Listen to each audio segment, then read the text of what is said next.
দেখো সারফেসটা কি আর একবার তোমাদের বোঝাই। প্রথমে যে ড্রয়িংটা তোমাদের করেছি এই দুটো ড্রয়িং কিন্তু পরীক্ষা আঁকতেই হবে। একটা টেবিলের মানে উপরে যেটা টেবিলের উপরেরটা সেটা হলো সারফেস, প্লেন সারফেস। আর এটার টিন দেখতে পাচ্ছ একটা, এই টিনটা দেখতে পাচ্ছ, এটা কার্ভ সারফেস। ঠিক আছে, ঢেউ খেলানো কার্ভ সারফেস। তারপরে সারফেস কাকে বলে? The outer boundary or outer part of a solid object is called surface. মানে একটা সলিড অবজেক্ট যেটা খুবই সলিড, তার আউটার পার্ট মানে বাইরের দিকটাকেই আমরা বলি সারফেস। সারফেসকে বাংলায় বলে তল, ইংলিশে বলে সারফেস, বাংলায় বলে তল। ঠিক আছে। আর এটাকে সহজ ভাষায় বলতে গেলে কী হবে, এই লাইনটাও লিখবে, খুবই গুরুত্বপূর্ণ, নিচে লিখে দেবে প্যারা করে। A surface is the part of an object that we can see or touch from the outside. যেটাকে আমরা আউটসাইড বাইরের দিকটা টাচ করতে পারি সেটাই হলো সারফেস।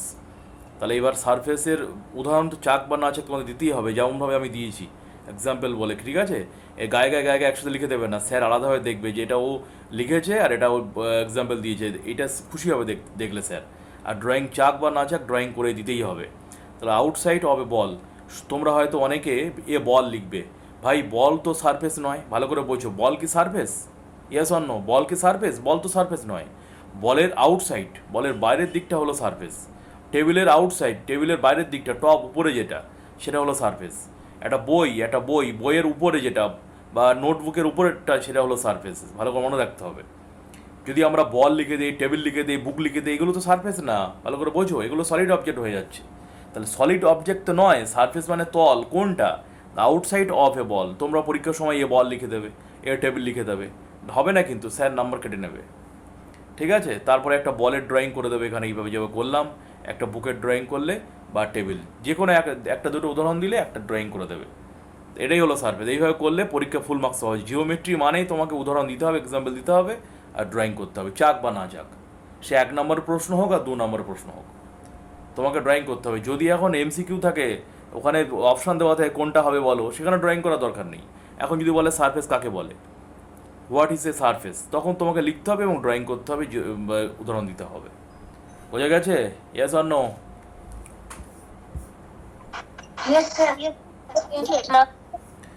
এবার ভালো করে বোঝো, এই সারফেস তো আমরা দেখলাম। এবার সারফেসের মেন টাইপস হচ্ছে দুটো। একটা হচ্ছে প্লেন সারফেস, যেটা তোমাদের বললাম টেবিলের উপর সাইডটা আউটসাইড, আর একটা কার্ভ সারফেস যেটা বল হতে পারে বা টিনের আউটসাইড যেটা। প্লেন সারফেস কি? পরিষ্কার কথা, প্লেন সারফেস প্লেন হবে, উপরটা প্লেন হবে, ফ্ল্যাট হবে, যেটা প্লেন হবে, যেখানে কোনো বেন্ড থাকবে না কিছু। ঠিক আছে, কোনো বেন্ড বা কার্ভ কিছু থাকবে না। It does not bend or curve, তাকে আমরা বলি প্লেন সারফেস বলে। এটা ড্রয়িংটা আগেই করলাম, তোমরা দেখলে। এ page of A book, A top of A table, A wall, blackboard, এগুলো সব অনেক উদাহরণ দেওয়া আছে, এক্সাম্পল অনেক কটা দেওয়া আছে, তোমরা যে কোনো একটা দুটো দেবে। ঠিক আছে, তাহলে আর একটা শর্ট কোশ্চেন পরীক্ষা আসতে পারে, যেটা এখানে সুন্দর করে লিখে দেওয়া হয়েছে।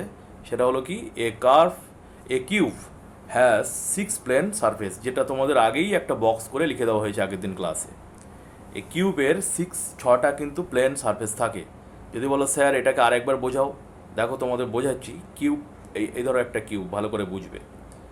ধরো আমি কিউবটা এইভাবে ড্রয়িং করছি, তাহলে তোমাদের বুঝতে সুবিধা হবে একটা সাইড করে। এই হলো, ভালো করে বুঝবে। এই এই এবার ভালো করে মন দিয়ে দেখো কীভাবে 6টা হচ্ছে। এই দেখো,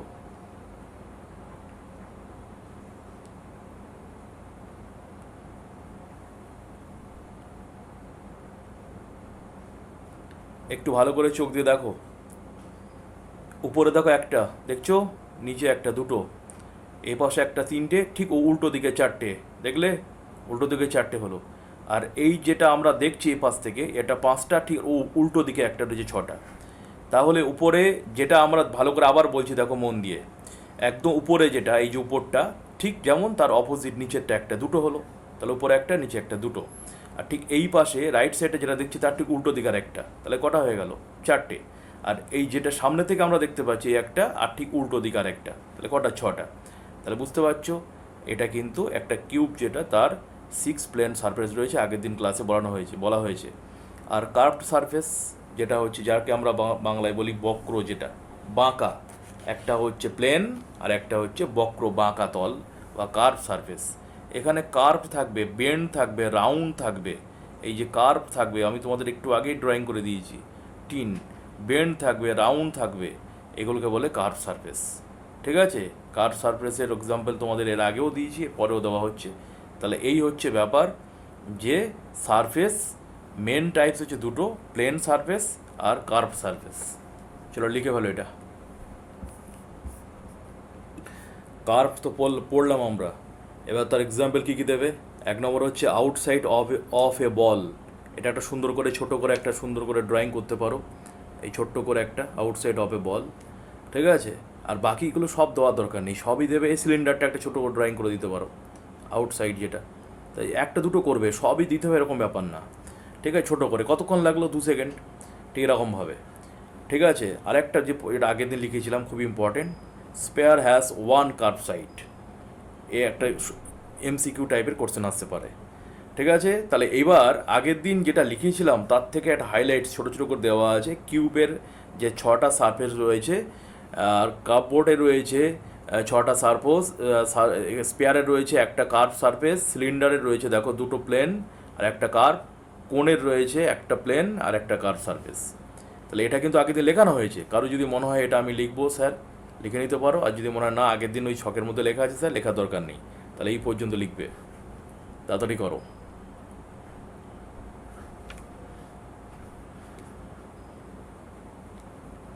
সিলিন্ডারে দেখতে পাচ্ছ একটা হচ্ছে কার্ভ সারফেস, 2টো প্লেন সারফেস। এই দেখো এখানে এই যেটা আমি তোমাদের মার্ক করে দেখাচ্ছি, এইটা কিন্তু সিলিন্ডারে দেখতে পাচ্ছ, এটা হচ্ছে প্লেন, এটা হচ্ছে প্লেন, আর বাইরের সাইড আউটসাইড যেটা, এটা হচ্ছে কার্ভ সারফেস।